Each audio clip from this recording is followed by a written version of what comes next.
Hi, friends and new subscribers. Thank you so much for being here. Thank you for subscribing and trusting in me. This is the very beginning of my journey. This is literally story number 3 on my channel, and you have been here since the beginning. I'm so excited to create a channel that's as full and rich as a lot of the other bedtime story readers here on YouTube. Your gentle and kind feedback was so helpful last week. I think that my stories are finally reaching an outside audience past my social media audience, and that's really exciting for me. So thank you for being here. Please let me know where you're listening from, and what bedtime stories make you the sleepiest. It's going to really help me build this channel into something special. I have discovered the community tab on YouTube, and it's a space that we can build community. I can ask you questions. We can do polls and figure out exactly what it is you are needing in a channel. So please check out the community tab, and we'll slowly grow that together as well, so I can keep these intros nice and short. All right, tonight's story is called Beneath the Bali Waves. It was inspired by a trip that I had years ago to Bali. I did swim with the sea turtles, but I've never been a diver. And so I wanted to create a story about a diver who takes us a little deeper to learn about and see the different creatures that live beneath the Bali waves. So I hope you enjoy it. I hope you have a great evening, and I'll chat with you all soon. Bye.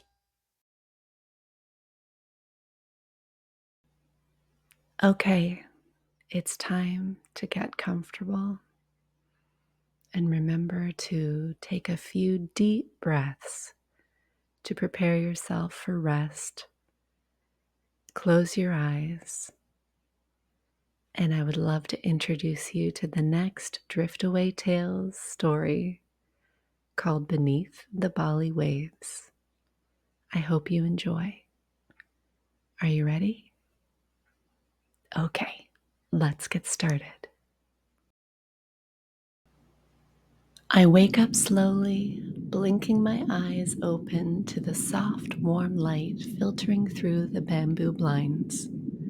The air is still cool, carrying the salty scent of the ocean, and I can hear the gentle rustle of the palm trees outside.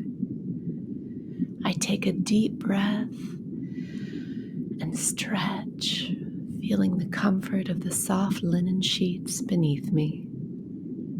My villa, tucked away in the quietest part of Bali, always feels like a sanctuary, a cozy escape where I can wake up unrushed and savor the simplicity of my morning routine. I throw the covers back and step out of bed, my bare feet sinking into the smooth, cool tiles. Padding over to the small kitchen, I flick on the kettle to make my morning coffee. As it heats up, I glance out the window, catching sight of the distant shoreline. It's peaceful now, the waves gently lapping at the sand, a promise of the day ahead. While the coffee brews, I grab my diving journal and flip through it, skimming the notes from yesterday's dive. The beauty of the deep, the quiet stillness of the underwater world, it's something I never tire of. Today, I'm planning to revisit a hidden reef I've discovered not far from here. It's always been my secret spot, just off the beaten path, where the marine life is abundant and undisturbed. The kettle clicks off, and I pour myself a cup of strong black coffee. I take the first sip, feeling the warmth spread through me, and I lean against the counter, savoring the calm of the morning. No rush, just the rhythm of the day unfolding as it always does. After a few moments, I set my mug down and begin gathering my gear. Wetsuit, dive computer, fins, and of course, my camera. I I wouldn't want to miss capturing the beauty I know awaits me beneath the surface. I check and double check everything, making sure my oxygen tanks are filled and my mask is crystal clear. Once satisfied, I zip up my gear bag and sling it over my shoulder. The sun is rising higher now, casting a golden hue across the villa's walls. I step outside, greeted by the warmth of the sun on my skin and the soft sound of the waves growing nearer. There's a hidden path just beyond the trees, a little trail I discovered shortly after I moved here. It winds through the jungle, lush and green, with towering palms and thick foliage. The air smells fresh, like earth and salt, and as I walk, the only sound is the crunch of the leaves under my feet and the distant call of birds. The path opens up at the beach, my favorite diving spot. The sand is soft and cool, still untouched by this early morning, and the water stretches out in front of me, clear and inviting. I can already see the colors beneath the surface, the blues and greens swirling together, waiting for me. I take a deep breath, feeling the calmness settle over me. This is my favorite part of the day, the quiet moments before I dive, when the world is peaceful and everything is in balance. I kneel on the soft sand, the sound of the waves gently lapping at the shore as I lay out my gear. The wetsuit is smooth in my hands, cool from the early morning air, and I slip my legs into it, the tight fabric clinging to my skin, protecting me from the chill of the deeper water. The zipper makes a quiet, satisfying sound as I pull it up, the suit snug but familiar, like a second skin. I strap the oxygen tank onto my back, the weight comforting and grounding. Adjusting the mask, I press it firmly against my face, feeling the slight suction. That means it's sealed tight, no water getting in. The bite of the mouthpiece settles between my teeth, a familiar grip as I test my breathing. Slow, steady pulls of air. The hiss of oxygen flowing through the regulator calms me, grounding me in the ritual I've done 1,000 times. Standing at the edge of the water now, the cool waves lap against my toes, the ocean inviting me in. I take one last look at the horizon, the sky a soft gradient of pale blue and gold, and then with a final deep breath, I step forward, the water rising up around my calves, then my thighs, and my waist. The salt water is cool but refreshing, enveloping me as I lean forward and dive beneath the surface. Instantly, the world transforms. The muffled sounds of the outside fade away, replaced by the soft hum of the ocean. My heartbeat echoes in my ears, steady, calm, in sync with the flow of the water around me. The salt stings my lips slightly, the taste sharp and briny, but familiar. I kick my fins and glide forward, the sunlight filtering down in shimmering beams, turning the water into a dappled mosaic of light and shadow. As I descend deeper, the colors begin to bloom around me. The coral reef appears like a city of life and color, sprawling and vibrant.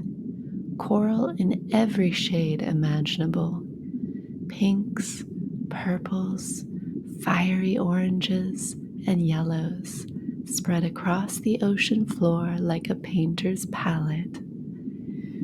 I drift closer to one, the intricate patterns etched into the surface, catching the light in tiny iridescent flickers.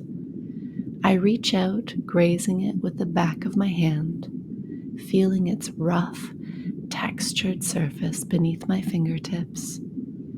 It feels ancient, like it holds the secrets of the ocean's history.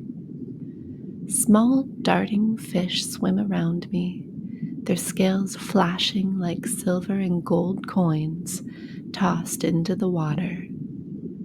A school of bright electric blue damselfish flutter past, moving as one like a living cloud. Their scales shimmer in the filtering sunlight, catching my eye as they zigzag through the coral. I feel the water shift slightly with their movement, a gentle current brushing against my skin. I swim deeper, and the water cools, its embrace like a soft chill.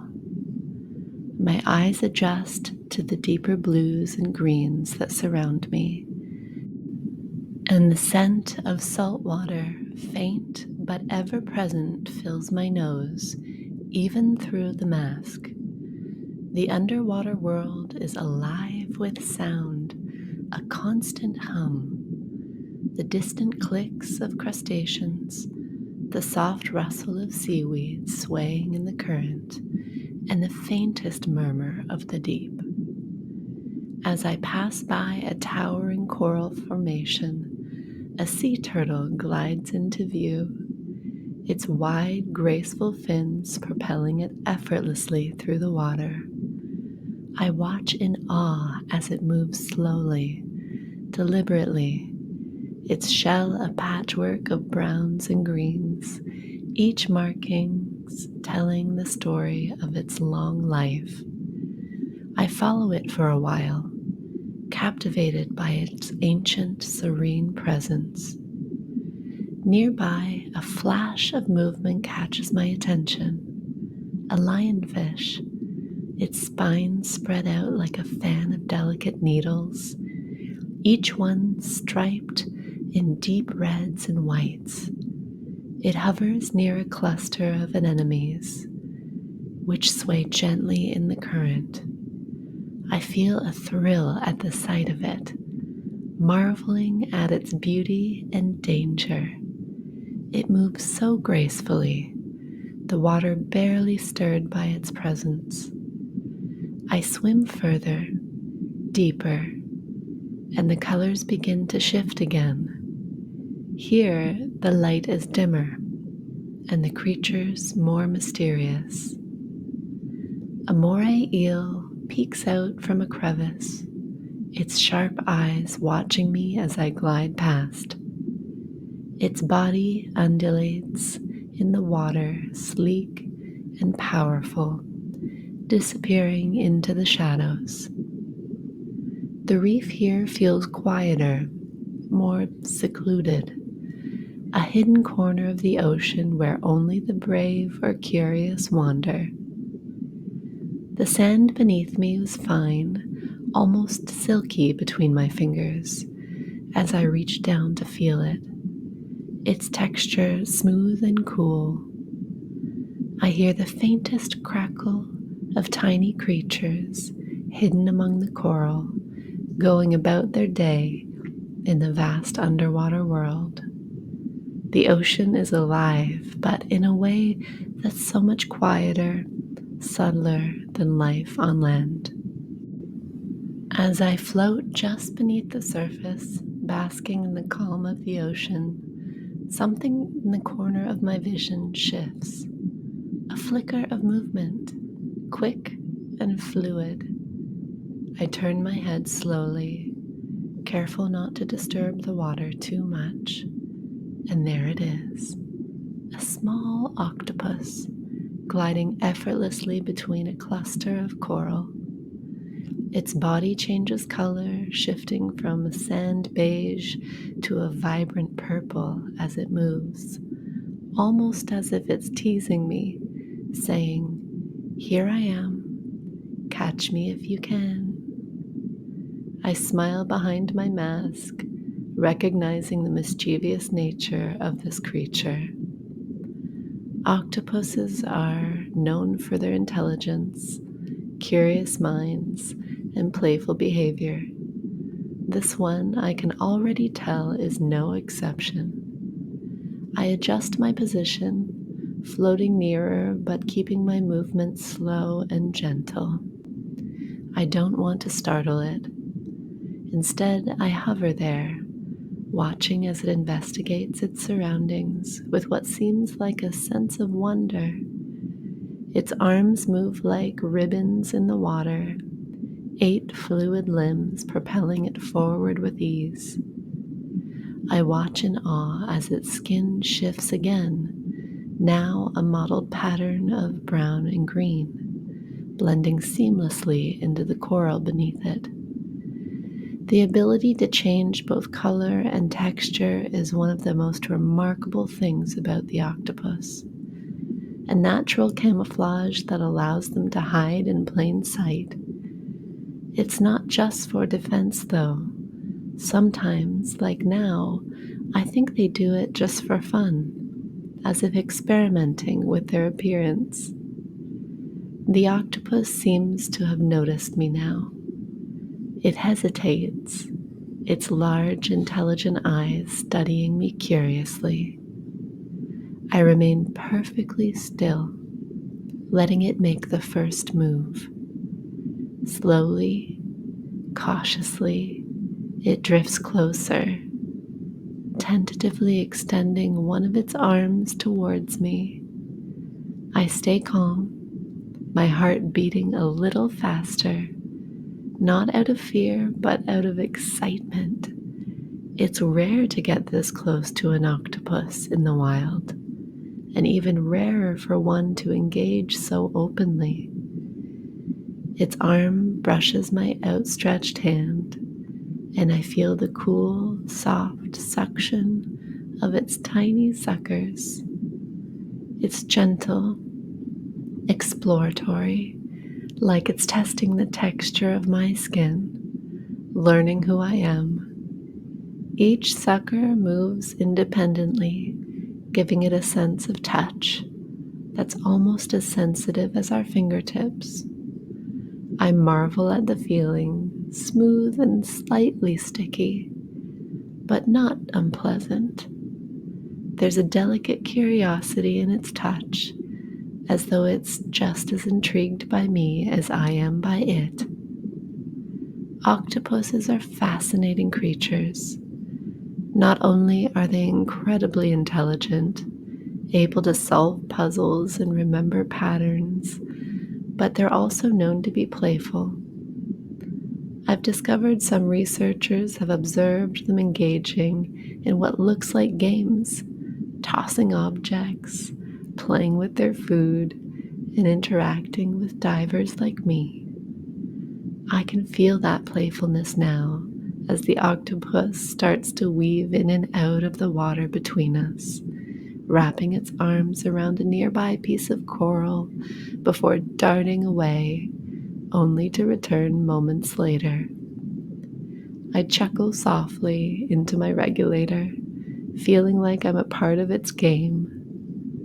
The octopus spirals around a rock, then hides behind it, peeking out at me from one side, its large eyes twinkling with what seems like humor. I move a little closer, and it suddenly bursts upward, jetting through the water with a burst of speed, propelled by its powerful muscles in its arms. It's quick, but not fleeing, just showing off its agility, inviting me to follow. I swim slowly after it, enjoying the chase, but mindful not to push too fast. It's graceful in the water, its arms flowing like silk ribbons behind it, and I watch fascinated.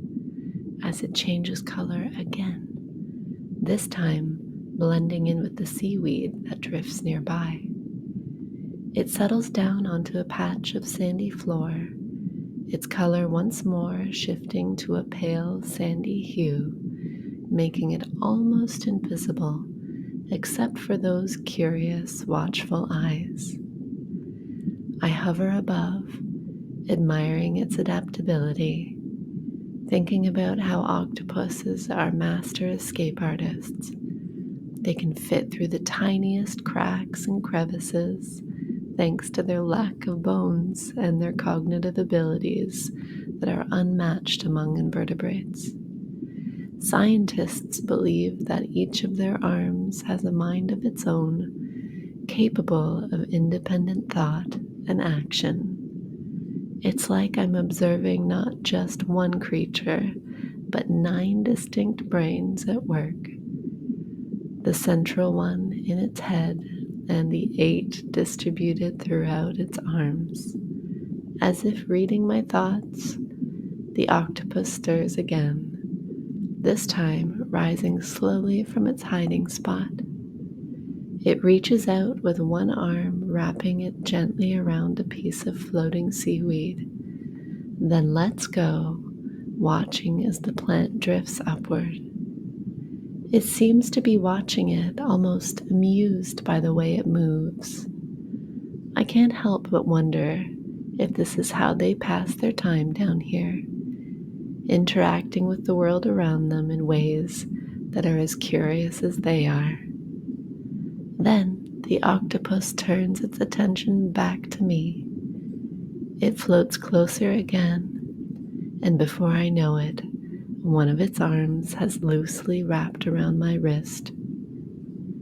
It's a light, almost delicate touch, but I can feel the power in its muscles, the strength beneath the softness.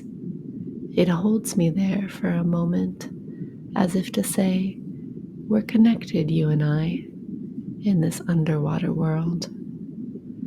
After a few seconds, it releases me, drifting away once more, its body now turning a deep red as it slowly sinks back toward the coral. I stay still, watching as it settles into a crevice, its color fading into the background until it's almost invisible again, save for those watchful eyes. I know the game is over for now, and I feel a quiet sense of gratitude for the experience. I take one last look at the octopus, feeling the salt water still cool on my skin and the gentle hum of the ocean in my ears. Then, with a soft kick of my fins, I turn away, swimming back toward the reef's edge, knowing that the ocean, with all its mysteries and playful inhabitants, has a few more things to show me before my dive is done. As I glide through the water, the reef fading into deeper blues ahead, a flicker of movement catches my eye. Just off to the left, I see them, white and black tip reef sharks, their sleek bodies cutting through the water with effortless grace. My breath catches, but not from fear. These are not the predators people often imagine. These sharks are the quiet guardians of the reef, calm and indifferent to my presence. I hover in the water, watching them from a respectful distance. The first one I notice, a white-tipped reef shark, glides just above the sandy bottom, its long, slender body moving with slow, deliberate ease. Its dorsal fin, tipped in white, is a distinctive mark of this species, easily identifiable even from a distance. These sharks can often be seen resting on the ocean floor during the day, a unique behavior compared to other shark species. They're not actively hunting now, just moving in a lazy, almost casual patrol along the reef, their presence commanding respect. To the right, I catch the sight of a black-tip reef shark, its more compact form making short, sharp turns as it weaves among the coral formations. The black tips of its fins stand out starkly against its pale gray body, a mark of distinction that separates it from its white tip cousins. Both species are common in these tropical waters, often sharing space peacefully with one another and the marine life around them. I remain still, letting the ocean's rhythm slow my pulse as I watch these creatures go about their business. It's a surreal feeling, knowing that I'm in the presence of such iconic predators. Yet there's no fear, only respect. Despite their reputation, reef sharks are generally shy around humans. They're more interested in the small fish and crustaceans hiding in the coral than they are in me. And as long as I don't provoke them, they will keep their distance, content to coexist in the same space. The white tip shark pauses for a moment, its body resting just above the seabed. I can see its gills moving, drawing in oxygen from the water as it stays motionless. A unique behavior to certain species like this one. Unlike most sharks, which need to swim constantly to breathe, white tip reef sharks can stay still for long periods, resting under overhangs or in caves along the reef. It's one of the reasons they're often found in shallow waters like these, content to nap the quiet safety of the coral. I'm close enough to see the fine details in its skin, the way it shimmers faintly in the light filtering down through the water. Its skin is rough to the touch, though I wouldn't dare reach out to feel it.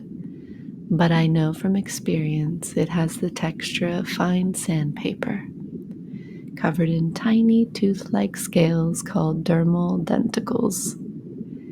These help the shark move smoothly through the water, reducing friction and making them much more efficient swimmers. The black tip, meanwhile, continues its path along the edge of the reef, its movements more agile and quick. Black tip reef sharks are a bit more active, often seen darting after schools of fish or weaving in and out of the coral. They tend to stay in shallower water, much like the white tips, but they have a slightly more curious nature. This one seems to be scanning the reef, as if on the lookout for a meal, but it moves with the same unhurried grace, conserving energy with each flick of its tail. As I watch them, the ocean feels quieter, more focused. The usual hum of the reef, the clicks of the crustaceans, and the flutter of fish fades slightly, as if even the smaller creatures know to give these sharks their space. It's as if the sharks command a sort of reverence here, not through aggression, but through their calm, assured presence. They are a vital part of this ecosystem, controlling the population of smaller fish and keeping the reef in balance. Without them, this vibrant world would tip into chaos. I stay still, savoring the rare opportunity to observe them in their natural environment. There's something almost meditative about their slow, rhythmic swimming. Each movement is economical, no wasted energy, No unnecessary motion, just pure instinctual grace. I can taste the salt on my lips, the steady flow of oxygen through my regulator in sync with the steady beat of my heart. My breathing is slow, almost hypnotic, as I let myself sink deeper into the calm of the moment. The sharks continue to patrol the reef, unaware or unconcerned by my presence, their eyes dark and unblinking as they move silently through the water. The white tip finally begins to swim again, its body lifting slightly off the sand as it glides forward, its tail sweeping back and forth in a wide, lazy arc. It passes within a few meters of me, close enough that I can see the subtle flex of its muscles beneath its skin, the fluid power that lies just beneath its calm exterior. I feel a thrill, not of fear, but of awe, knowing that I'm witnessing something ancient and enduring. These sharks are survivors, adapted to this world in ways we are only just beginning to understand. And yet, for all their strength and prowess, they are vulnerable, their populations declining due to overfishing and habitat loss. Here in this protected reef, they are safe, but outside these waters, their future is uncertain. I watch them for a few more moments, feeling a deep sense of peace as they move further into the reef, becoming shadows in the blue distance. They leave me with a reminder of the ocean's balance, the delicate dance of predator and prey, life and survival, all playing out in the quiet depths of the sea. As I drift away from the sharks, I find myself drawn back toward the reef, where life teems in the shallow waters. The coral here is like an underwater metropolis, busy, colorful, and full of movement. I swim closer, letting myself glide effortlessly with the current as the details of the reef come into focus, each section more intricate than the last. The coral itself is alive, a vast ecosystem made up of tiny polyps, each one no larger than the tip of a pin. Yet together they build these massive, complex structures. I reach out carefully, my fingertips hovering just above a cluster of staghorn coral, its branches twisting and weaving in delicate, jagged formations. The surface is rough, almost brittle looking, but I know it's stronger than it appears, its calcium skeletons forming a foundation for so much life. A school of tiny neon-colored fish flits by, blue, green, chromis, shimmering like jewels in the sunlight. They dart in and out of the coral's arms with incredible speed, their bodies catching the light in quick flashes. Each one is no more than an inch or two long, but they move as one, creating a living, moving cloud of color. It's mesmerizing to watch, their synchronicity perfect, as if they share a single mind, always aware of the reef's predators lurking nearby. I swim a little closer to the reef, my eyes catching the movement of something small and quick, a cleaner shrimp, its long antennae waving through the water like tiny white flags. Its translucent body, striped with red, is small It almost blends with the coral until you know what to look for. Cleaner shrimp have a special role here. They're the reef's custodians, plucking parasites and dead skin off larger fish in exchange for a meal. I watch as larger fish, a parrotfish, sidles up to a small overhang where a group of cleaner shrimp waits. The parrotfish hovers, its brightly colored scales reflecting shades of pink, green, and blue, and the shrimp get to work. They scuttle up and down its body, their tiny claws moving quickly, almost like a massage. It's fascinating to witness this symbiotic relationship where both species benefit from the exchange. The parrotfish awaits patiently, its mouth moving slowly as it grinds a piece of coral between its powerful jaws. Parrotfish play their own vital role in this ecosystem. By eating coral and excreting it as sand, they help to create the very beaches that line the shores above. I turn my attention back to the coral itself, noticing the small, almost hidden movements that show just how much life thrives in these tiny spaces. A pair of clownfish, their orange and white bodies darting in and out of the anemone's soft, waving tendrils, captures my attention. The anemone, delicate tentacle-like arms sway with the current, looking inviting but dangerous to any fish without the clownfish's immunity to its stinging cells. The symbiosis here is perfect.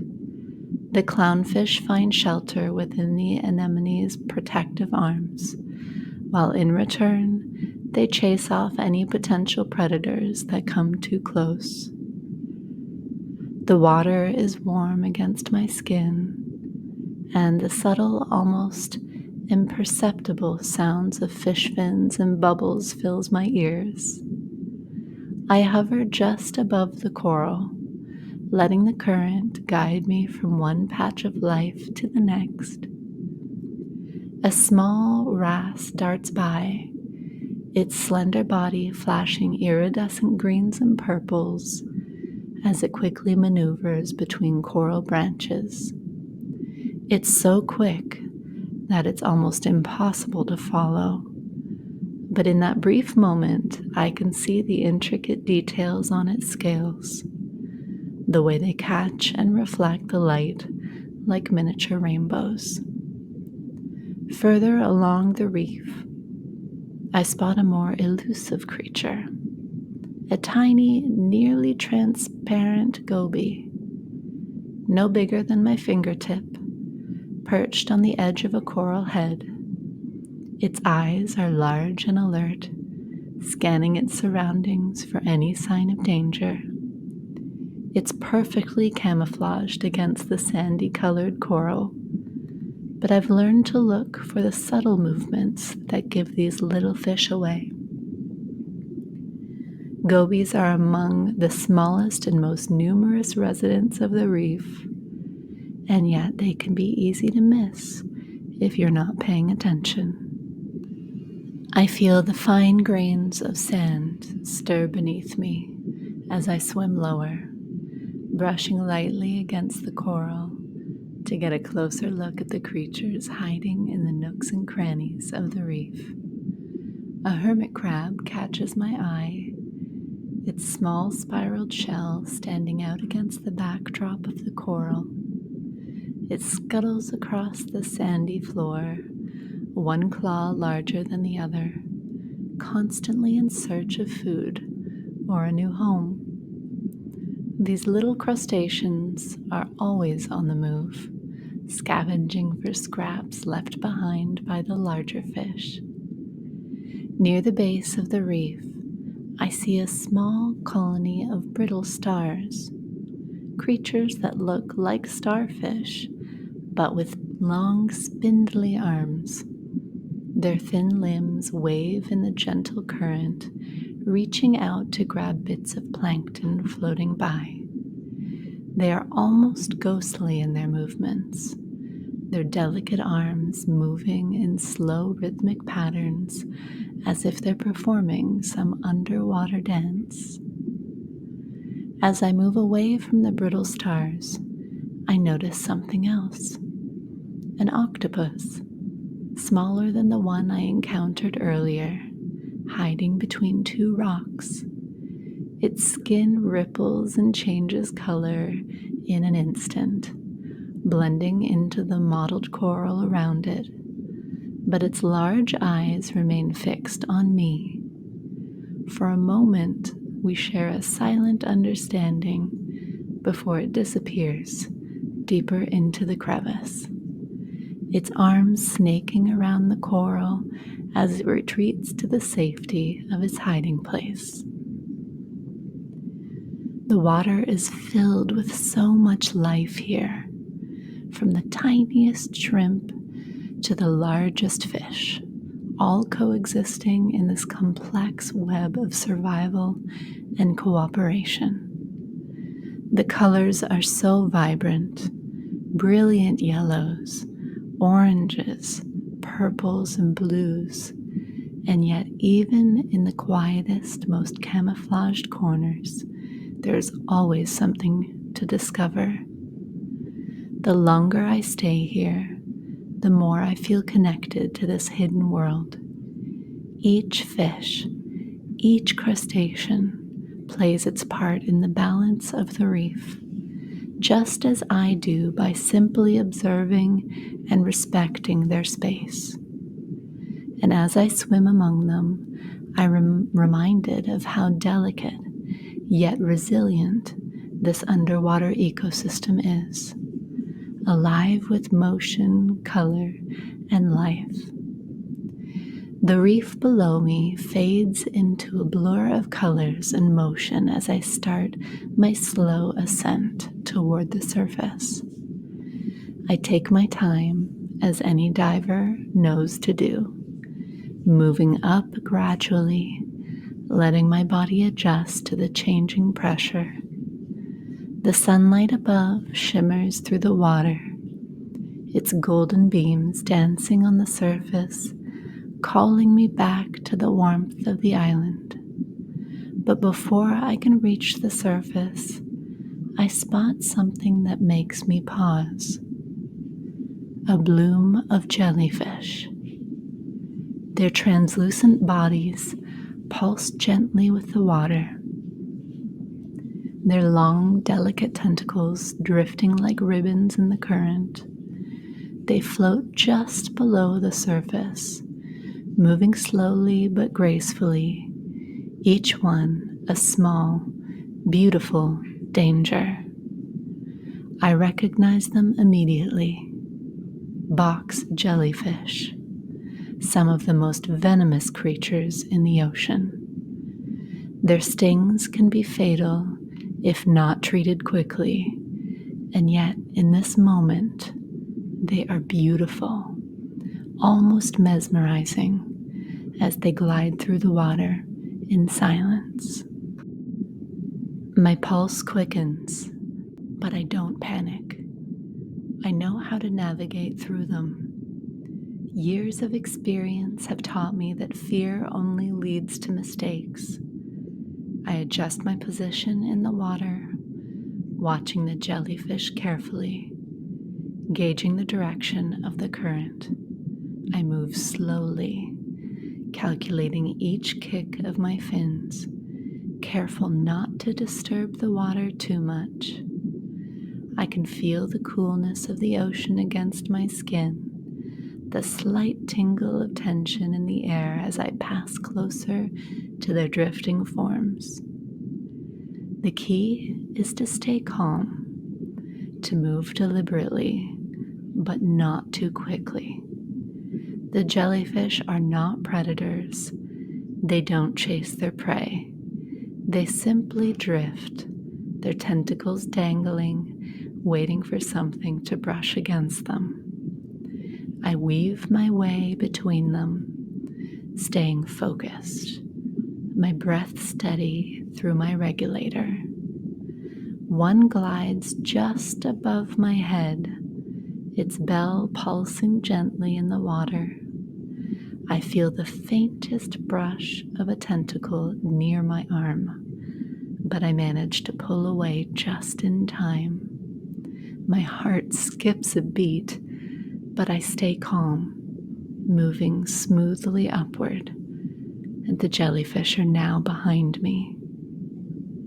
As I rise higher, the water grows warmer, and I can feel the pull of the surface above me. I know I'm almost there. With one final kick, I break through, my face emerging into the bright open air. I take a deep breath, tasting the fresh, salty breeze and feel the warmth of the sun on my skin. The sensation of being back in the world above is almost overwhelming after the quiet stillness of the deep. I glance back towards the reef, watching the jellyfish bloom floating just below the surface like a curtain of delicate lace. It's a strange feeling, knowing the danger I've just passed through, but also feeling a sense of gratitude for the experience. There's beauty even in the things we must respect and fear. I swim toward the shore, the sandy beach of my island home coming into view.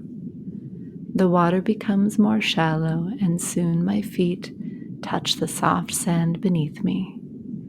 I walk slowly, the weight of my dive gear pulling me down slightly, but it's a familiar weight, one that I've come to appreciate. Each step brings me closer to the shore until I finally emerge from the water, feeling the warm sun dry the droplets on my skin. The island breeze greets me, carrying the scent of salt, coconut, and the faint aroma of flowers from the nearby jungle. I walk across the sand toward the shade of the palms, where I begin to peel off my dive gear. The straps of my BCD come loose with a satisfying release, and I set it down gently in the sand.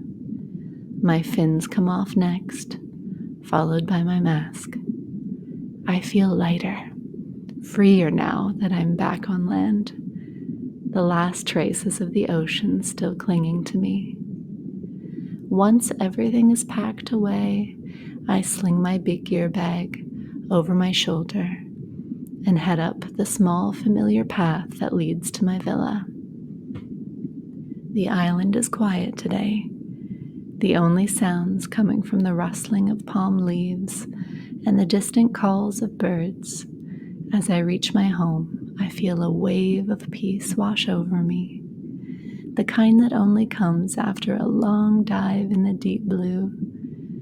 My body feels weightless still, my mind clear.